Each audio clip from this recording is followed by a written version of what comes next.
Once upon a time, the Wild West wasn't just a setting, it was the heartbeat of American cinema. Cowboys, outlaws, sheriffs, and shootouts ruled the big screen. But today, the genre holds way less weight than it used to. The once beloved Western film has become a ghost town of cinema history. So what exactly led to the downfall of the Western genre? Let's find out. Film westerns came from Wild West shows that began around the 1870s. These were mainly stage plays and traveling exhibitions, but they played a crucial role in defining what a western entails, such as blending fact and fiction as well as romanticizing the frontier. In 1894, Edison Studios filmed a series of short silent reels that featured some of the people in the Wild West shows, such as Annie Oakley, a sharpshooter who starred in Buffalo Bill's Wild West show. This series of reels were just simple actions being performed and didn't have any story to them. It wasn't until 1899 when a true western would be created. It was titled Kidnapping by Indians and surprisingly wasn't made in the US, but rather the UK. This short film had a basic story but became the starting point of the Western genre on the silver screen. A few years later, in 1903, The Great Train Robbery was created and became the first Western short film out of the US. As simple as these films seem now, they played a very important role in setting the stage for what was to come. Throughout the 1910s and 1920s, the genre continued to grow, and by the late 1930s, it began dominating the film industry. Sadly, there have been a lot of films lost from this era, but it's estimated that around 100 to 150 westerns were being released every single year. A lot of these were low-budget films produced by smaller studios and independent filmmakers, but around 1939, the major studios in Hollywood started to produce more westerns of their own. Films such as Stagecoach, Dodge City, and Union Pacific became some of the biggest hits of the year. Stagecoach in particular made John Wayne a mainstream star after its release. The success these films found made Hollywood want to create as many of them as possible. The golden age of the Western would run from the late 1930s to the 1960s, with films such as The Oxbow Incident, Shane, Red River, High Noon, The Searchers, and The Good, the Bad, and the Ugly, just to name a few out of the thousands of Westerns created during this time. The genre outnumbered every other one by a huge margin. Westerns weren't just movies, they were the movies. This era became a staple of American cinema and helped shape the culture and narrative of the American frontier. It also played a huge role in drawing attention to America's film industry on a global scale. The Western movies of this time pushed forward innovations in filmmaking through advancements in sound, storytelling, color, and cinematography. But all good things must come to an end. Throughout the 1950s and 1960s, American culture was shifting. At this time, there was a lot of focus on new technology and achieving the great task of landing on the moon. This new focus changed what audiences wanted to see in the movies. By this time, the film industry had oversaturated the Western genre with thousands of films, and there was really nothing original to be told. The real Wild West era was fairly short, only spanning about 30 to 40 years, so the source material is pretty limited. This made moviegoers way less excited to go see the latest westerns because it felt like the ideas were running dry. With the rise in interest of space travel, the sci-fi genre started to grow.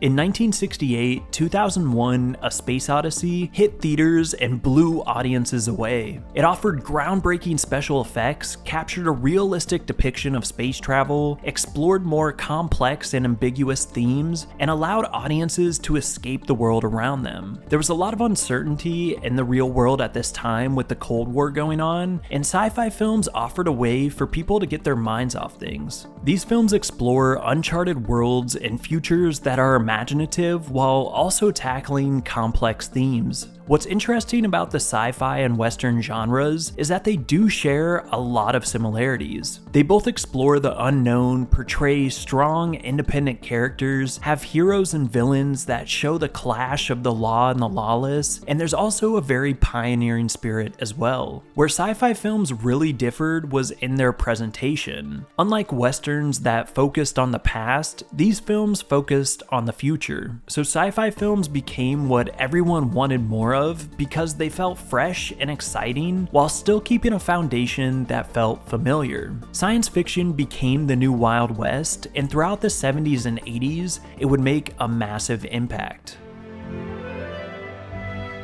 Star Wars: A New Hope influenced American culture in a way that's almost impossible to overstate. It inspired an entire generation and gave them heroes that they so desperately needed at the time. It also innovated filmmaking by pushing the boundaries of special effects, brought forth a new style of storytelling, and really set the stage for the blockbuster film. A New Hope is a great example of how sci-fi overtook the Western genre while essentially being one. The structure of the film follows the classic hero's journey, which has deep roots in Western storytelling. Luke Skywalker starts out as a naive farm boy, and the journey he goes through changes him from an outcast to a hero. On top of this, the planet of Tatooine, where the majority of the film takes place, is very similar to the Wild Frontier. The planet has a rugged landscape with many dangerous areas that are populated by outlaws. Other characters we meet along the way resemble Western archetypes such as Han Solo, who is very much a lone gunslinger. He's independent, morally ambiguous, and ultimately joins the cause for good. There's also a battle against good and evil throughout the film, which is represented by the Rebel Alliance and the Empire.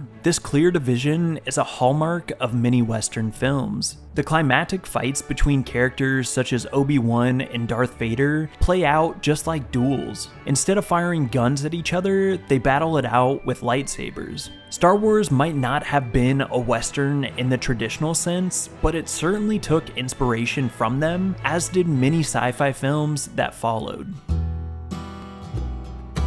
There's not one particular film that killed off the Western genre, but there is one that had an extremely troubled production, received a lot of negative attention, and came out when the genre was already struggling to stay relevant. Heaven's Gate came out on November 19th of 1980, with one of the most expensive budgets at the time, thousands of cast members, massive set pieces, and a 220-minute runtime. Reviews for the film were not good at all, with many of them talking about how confusing and slow the movie was. In this same year, you had releases such as The Empire Strikes Back, The Blues Brothers, Airplane, and Raging Bull. Heaven's Gate just offered nothing that was exciting and captivating to audiences at the time. The director Michael Cimino was coming off the success of The Deer Hunter from just a couple years prior, which was one of the first Hollywood films to criticize the Vietnam War. This film was praised by audiences and critics and even went on to win 5 Academy Awards.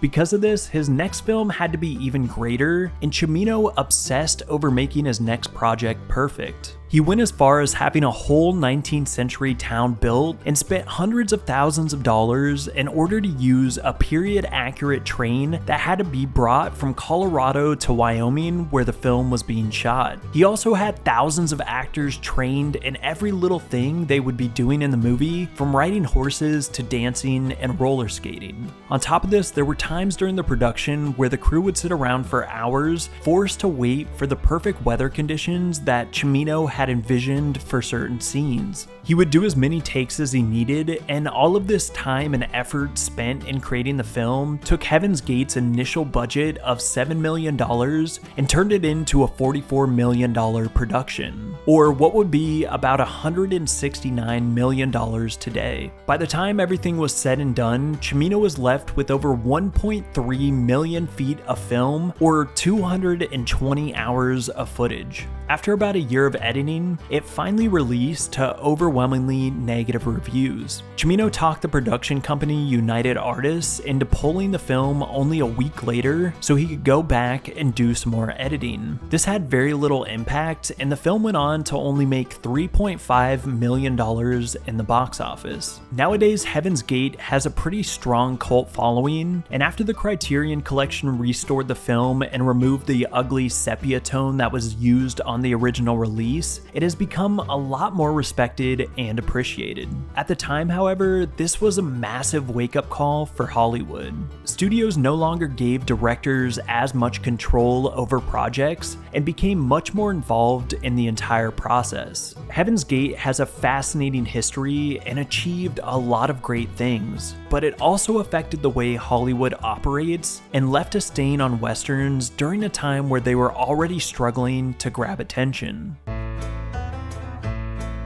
Nowadays, the film industry is packed full of franchise films and well-established IPs. Hollywood tends to greenlight projects that are more guaranteed to make money, and with how big of a role the international box office has in projects making money, it's become a lot harder to get westerns off the ground. These films are uniquely American and tend to appeal less to the foreign market. Despite this, there have been a number of western films and TV shows that have found success in the modern world. A lot of these releases have taken a much grittier, violent, and depressing approach, such as Bone Tomahawk and Django Unchained. Newer westerns also tend to have more historical awareness and explore the more dark realities of the Wild West. The films that have been able to find success in recent years were able to succeed because they weren't just lousy cash grabs or films that didn't add anything new to the genre. Instead, they were made with passion and extremely thought out in every aspect, from the writing to the cinematography. Take Scorsese's 2023 film Killers of the Flower Moon as an example, or Tarantino's Hateful Eight. These are not just your run-of-the-mill westerns, instead they absorb you in their world and story by approaching the genre in innovative and unique ways while still respecting what came before them. There's also a film like Hell or High Water that's a neo-western. It's set in the modern era, but still uses the Western themes we all know and love, and it does an incredible job at doing it. The same is true about a show like Yellowstone, which actually benefits from having episodes and seasons because you can really draw audiences in and immerse them in the world. It has time to develop characters, build drama, dive deep into its themes, and have twists and turns that keep people coming back for more. In order for the genre to continue to be successful, it's important that new westerns continue to be distinctive and find creative ways to expand the genre while paying homage to its very important past. The Western genre didn't just dominate for several decades, it profoundly shaped the entire film industry of America. It innovated storytelling, established iconic visual elements, pushed the boundaries of filmmaking, turned actors and actresses into stars, and has continued to influence filmmakers to this day. Its history and impact is undeniable.